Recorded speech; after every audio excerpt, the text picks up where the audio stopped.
شب کو یعنی جمعرات کی رات کو اگر انسان سورۃ کہف کی تلاوت کرتا ہے تو رسول اللہ صلی اللہ علیہ وسلم سے حدیث مبارکہ ہے،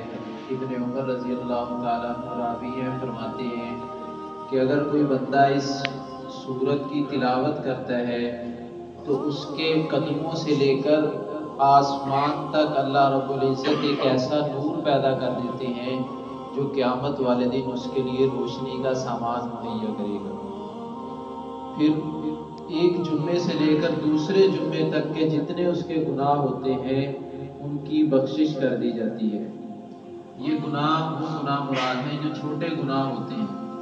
اس سے کبیرہ گناہ نہیں، کبیرہ گناہ بغیر توبہ کے معاف نہیں ہوتے۔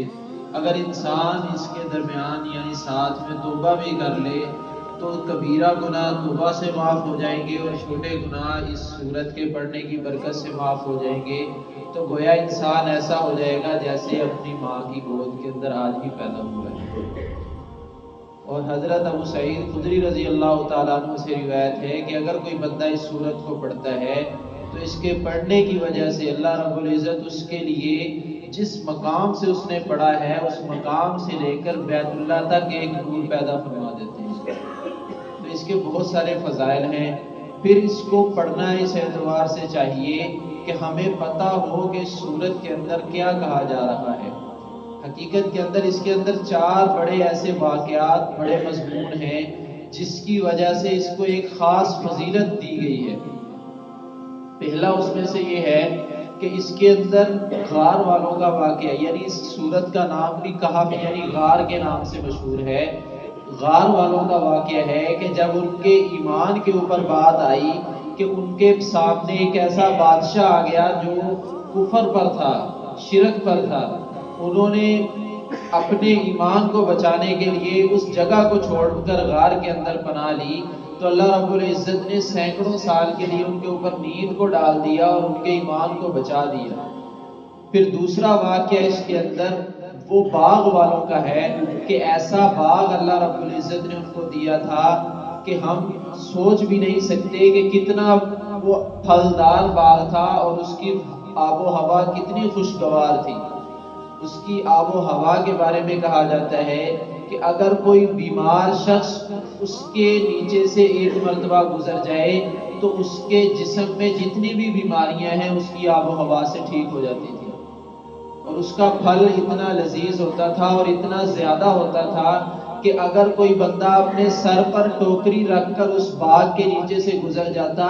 تو جو پھل اس کا صرف ویسے گرتا تھا اس سے ٹوکریاں بھر جاتی تھی، اتنا اللہ رب العزت نے نوازا تھا۔ لیکن انہوں نے ناشکری کی تو اللہ رب العزت نے اس باغ کو کیکر کے درختوں سے تبدیل کر دیا۔ ناشکری کا یہ وبال ہوا۔ پھر تیسرا واقعہ اس کے اندر بیان کیا گیا ہے حضرت موسیٰ علیہ السلام کا اور خضر علیہ السلام کا۔ جب موسیٰ علیہ السلام سے اللہ رب العزت نے پوچھا کہ آپ سے زیادہ علم رکھنے والا کوئی ہے، تو موسیٰ علیہ السلام سے یہ خطا صادر ہوئی کہ انہوں نے کہا کہ مجھ سے زیادہ علم رکھنے والا کوئی نہیں ہے، تو اللہ رب العزت کو یہ بات اچھی نہ معلوم نہیں ہوئی۔ ان کے لیے یہ کلمہ مناسب تھا کہ اللہ ہی بہتر جانتے ہیں، تو اللہ رب العزت نے ان کے لیے فرمایا کہ آپ سفر کیجئے، فلاں جگہ پر آپ کو ایک خضر نامی آدمی ملے گا، آپ اس سے سیکھیں گے۔ تو اس وقت معلوم ہوا کہ میرے سے زیادہ علم والے شخص بھی اللہ نے پیدا کیے ہوئے ہیں، تو نہ ہی اپنے مال پر، نہ ہی اپنے جمع پونجی پر، اور نہ ہی اپنے علم پر۔ پھر آخر کے اندر تیسرا واقعہ ذوالقرنین نام کا بیان کیا گیا۔ بادشاہ گزرے ہیں، ان کی سلطنت کتنی تھی، جہاں سے سورج طلوع ہوتا ہے وہاں سے لے کر جہاں تک غروب ہوتا ہے وہاں تک ان کی سلطنت تھی، گویا ساری دنیا کے اوپر ان کی سلطنت تھی۔ لیکن سلطنت ایسی کہ اگر اس کے اوپر گھمنڈ ہو جائے تو اللہ رب العزت اس کو بھی ختم کر دیتے ہیں۔ تو یہ سارے واقعات اس سورت کے اندر ہیں۔ اللہ رب العزت نے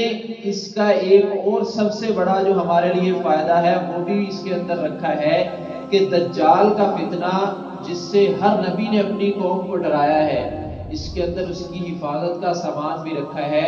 بعض مفسرین لکھتے ہیں کہ اگر بندہ ہر جمعہ کی صبح کو یا شام تک یعنی جمعہ کے دن سورج کے غروب ہونے تک اس سورت کی ابتدائی 10 آیات کو پڑھ لیتا ہے تو اس کو اللہ رب العزت دجال کے فتنے سے محفوظ رکھیں گے۔ 10 آیات زیادہ نہیں بنتی، لیکن وہ فتنہ اتنا بڑا ہے کہ ہر نبی نے اپنی قوم کو اس سے ڈرایا ہے۔ اگر ہم اس کی تلاوت کا معمول اپنی زندگی کا حصہ بنا لیں گے تو میرے اندازے کے مطابق اگر ہم 3 سے 4 ہفتے لگاتار اس کو پڑھیں گے تو وہ آیات ہمیں زبانی یاد ہو جائے گی۔ بڑی زیادہ بڑی آیات نہیں ہے، لیکن اس کا فائدہ اتنا بڑا ہے کہ ہم دجال کے فتنے سے اپنے آپ کو محفوظ رکھ سکتے ہیں، جس فتنے سے نبیوں نے بھی اللہ رب العزت سے پناہ مانگی ہے۔ یہ اتنا بڑا فتنہ ہے، تو اللہ رب العزت ہمیں اپنے آپ کو قرآنی تعلیمات کے مطابق ڈھالنے کی توفیق عطا فرمائے۔